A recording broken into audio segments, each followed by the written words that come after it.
بسم اللہ الرحمن الرحیم۔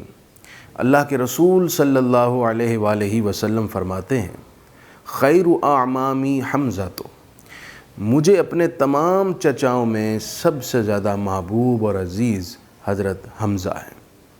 ایک صاحب حاضر خدمت ہوئے، اے اللہ کے رسول، میرے ہاں بیٹے کی ولادت ہوئی، نام کیا رکھوں؟ فرمایا وہ رکھو جو مجھے ناموں میں سب سے زیادہ عزیز ہے۔ عرض کی وہ کون سا ہے؟ فرمایا وہ حمزہ ہے۔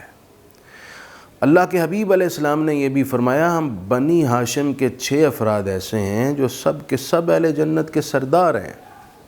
اور وہ 6 کون سے ہیں؟ فرمایا میں، حضرت حمزہ، جعفر، علی، حسن اور حسین، 6 کے 6 اہل جنت کے سردار۔ حضرت امیر حمزہ رضی اللہ تعالیٰ عنہ نے رسول اللہ صلی اللہ علیہ وسلم سے بہت محبت کی اور محبت رکھی۔ بچپن سے حضور کے ساتھ رہے، بہت کلوز دوست بھی تھے، چچا بھی تھے، رضائی بھائی بھی تھے، بڑی نسبتیں تھیں۔ حضور کی محبت میں بغیر کسی معجزے اور دلیل کی ڈیمانڈ کے اسلام قبول کیا اور آخری وقت تک حضور کے دفاع، محافظت اور اسلام کے لیے مسلسل جد و جہد کرتے رہے۔ احد کے میدان میں شہید ہوئے، اور جب آپ شہید ہوئے تو اللہ کے حبیب علیہ السلام نے یہ کلمات ارشاد فرمائے کہ جبریل امین نے مجھے آ کر بتایا ہے کہ اللہ نے حکم دے دیا ہے کہ 7 آسمانوں میں ہر آسمان پر لکھ دیا جائے کہ حمزہ اللہ اور اس کے رسول کے شیر ہیں۔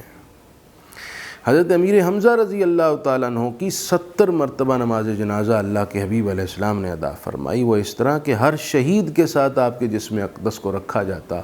70 شہداء تھے تو 70 مرتبہ آپ کی نماز جنازہ ادا کی گئی۔ یہ شرف صرف اور صرف حضرت امیر حمزہ کا ہے۔ رسول اللہ صلی اللہ علیہ وسلم نے آپ کے جسم اقدس کے ساتھ کھڑے ہو کر فرمایا تھا، اے حمزہ، اے اللہ کے رسول کے چچا، اے حمزہ اے نیکیاں کرنے والے، یا حمزہ تو یا کاشف الکربات، اے حمزہ اے مشکلیں دور کرنے والے حمزہ، اے اللہ کے رسول کا دفاع کرنے والے حمزہ۔ شہدائے احد میں مرکزی حیثیت آپ کی تھی، اور رسول اللہ نے فرمایا شہدائے احد وہ ہیں جو جب بھی انہیں سلام کرے گا یہ جواب دیں گے۔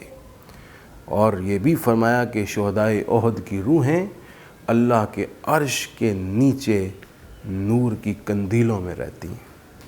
اللہ کریم ان پر کروڑہا رحمتیں ہمیشہ برساتا رہے اور ان کا فیض عام کرے، اور ہمیں ان کی جرأت و بہادری، غیرت و حمیت کا فیض نصیب فرمائے۔